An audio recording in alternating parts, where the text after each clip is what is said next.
امام حسن اور حسین بیمار ہو گئے تو حضرت فاطمہ نے منت مانگی، یا اللہ میرے بچوں کو شفا دے، میں 3 روزے رکھوں گی۔ اللہ تبارک و تعالیٰ نے بچوں کو شفا عطا فرما دی۔ اور میں سمجھتا ہوں یہ کربلا کی ٹریننگ تھی۔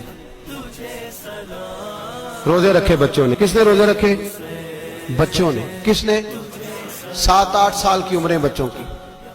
حضرت علی فرماتے ہیں جب میں نے دیکھا نا میرے بچے بھی روزے سے ہیں تو میں کہیں سے تھوڑے سے جون لایا۔ یہ شہزادے ہیں کائنات کے سب سے بڑے۔ فرماتے ہیں میں نے بی بی پاک کو دیے تو سیدہ پاک نے جون پیسے روٹیاں پکائیں، اور جب عین افطاری کے وقت کھانا سامنے آیا تو دروازے پہ بھکاری آیا۔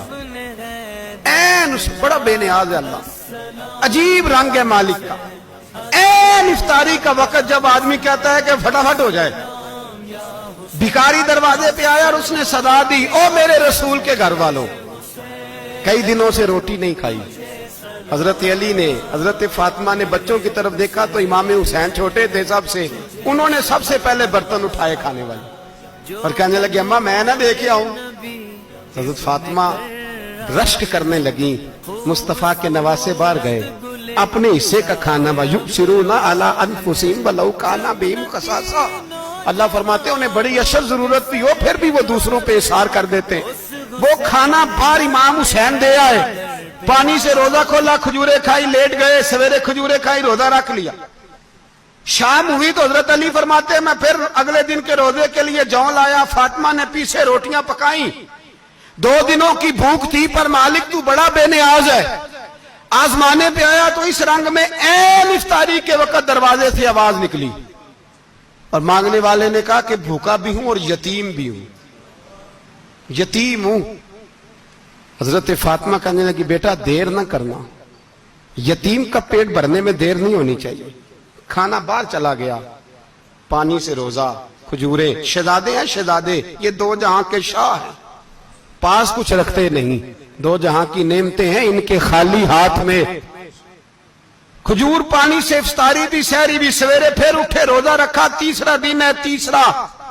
ذرا دل پہ ہاتھ رکھنا، بچہ ایک رات بھوکا ہو تو اماں سوتی نہیں۔ اور میں کہا کرتا ہوں اماں فالج والی ہو نا، فالج والی ماں، فالج زدہ، تو آدھی رات کو اس کا بیٹا جوان کہے تھوڑی بھوک لگی ہوئی تھی تو اماں کو رینگنا بھی پڑے تو وہ رینگ کے بھی جاتی ہے، روٹی پکاتی ہے، کہتے ہیں میرا لال بھوکا نہ سو جائے۔ اور مصطفیٰ کی بیٹی سے زیادہ بچوں سے کون پیار کر سکتا ہے؟ اور 3 دن کے بھوکے بچے، تیسرا دن آیا، بڑے حوصلے سے بی بی کہہ دیتی ہے چھوڑو ان کا تو کام ہے، یہ تو آتے رہتے ہیں، میرے بچے بھوکے تم پہلے روٹی کھاؤ۔ لیکن میرے بھائی کربلا ایسے نہیں سجتی۔ یہ جو برگر کھا کے ناراض ہونے والے بچے ہوتے ہیں یہ میدانوں میں نہیں نکل پاتے، ان کے لیے مشکل ہوتا ہے۔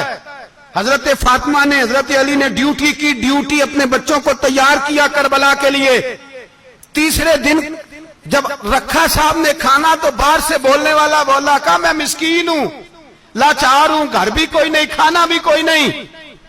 امام حسین پھر اٹھے، تیسرے دن کا بھی کھانا دے دیا۔ حضرت علی فرماتے میں بچے پکڑ کے مسجد لے کے گیا، کہیں بھوک سے میرے لال گر نہ جائیں۔ کہتے ہیں ہامتے کامتے تینوں شہزادے مسجد میں داخل جو ہوئے تو بس ہماری قیمت پڑ گئی، مول پڑ گیا ہمارا۔ کہتے ہیں مسجد میں قدم رکھا تو ایسے لگا جیسے نبی پاک ہمارا انتظار کر رہے ہیں۔ فرماتے ہیں تیسرے دن کی مغرب پڑھنے گئے تو حضور نے تینوں باپ بیٹوں کو چہرے دیکھے، فرمایا علی یہ جبریل کھڑے ہیں اور فرما رہے ہیں تیرے 3 دن کا عمل خدا کو بھی بڑا پسند آیا ہے، محمد مصطفیٰ کو بھی بڑا پسند آیا ہے۔